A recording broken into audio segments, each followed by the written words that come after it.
Hey guys, in the shop with Chief Equipment today. My name is Kevin. I am the service manager of the Calverton location, and I'm going to teach you some tips and tricks for the upcoming winter season.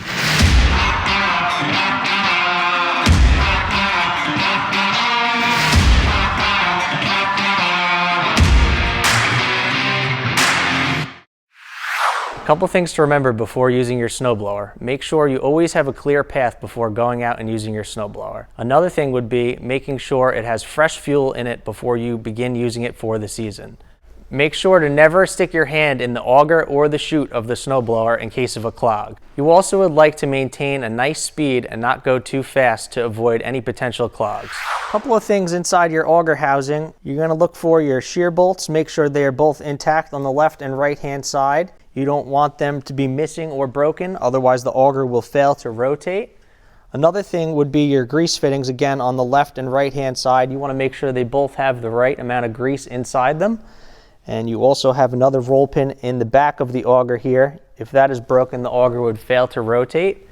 And the last thing would be to check your gearbox oil level. It's important after letting it sit. Even though you may not see any leaks, it could have leaked over the summer months. When checking or changing your gear case oil, we always recommend the Ariens L3 synthetic oil. Checking your gear case oil, you're going to need a wrench. You're going to need to remove this top plug on top of the gear case.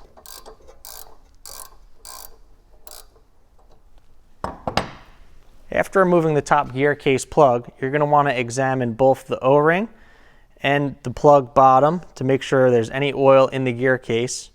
You're going to want to take a flat, clean object such as a zip tie or a small screwdriver to check the gear case oil.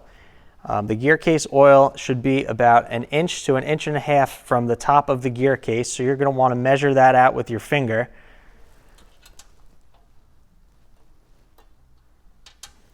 After pulling it out, you could see the oil on the dipstick that you created, such as a zip tie or flathead screwdriver. Looks like we have plenty of oil in this gear case, so there's no need to add at this time.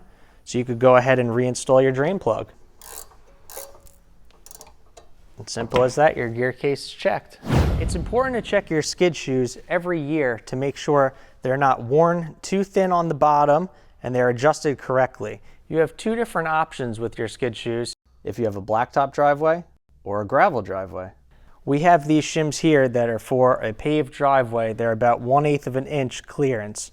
You're going to insert this shim under the blower housing, and then you're going to loosen up these two bolts to adjust your skid shoe.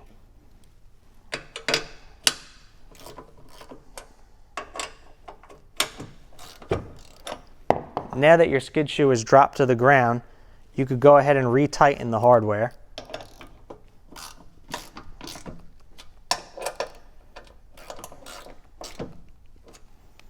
You could then remove the shim easily because the skid shoe is adjusted correctly. You're going to want to proceed the same step on the other side, and if your skid shoe is damaged on the bottom, you could always flip it upside down for the reversible edge. A couple of things to look at in the back of the unit is your tire pressure. You're going to want to make sure you have 15 psi in both of the rear tires on your snowblower to get the most performance out of it. Another thing you're going to want to look at is once you remove your belt cover, you're going to want to examine both the auger drive belt and the traction drive belt. You're going to want to make sure they're both installed correctly and they are both in good shape with no dry rot or cracks. It's important to check your scraper blade every year. Make sure it has lots of material before your blower housing would hit the ground. These scraper blades are replaceable and available in store at Chief Equipment and online at chiefequip.com.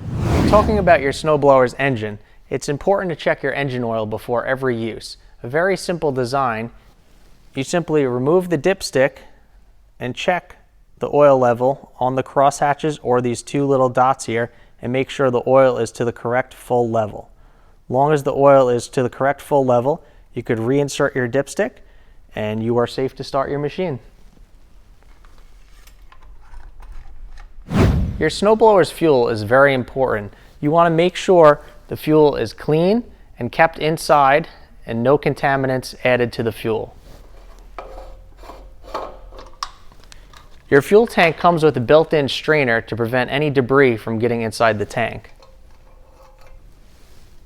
You want to make sure this strainer is installed and clear of any blocked passages.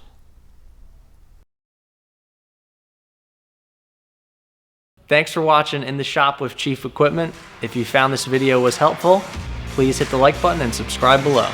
Visit our website and shop online now at chiefequip.com.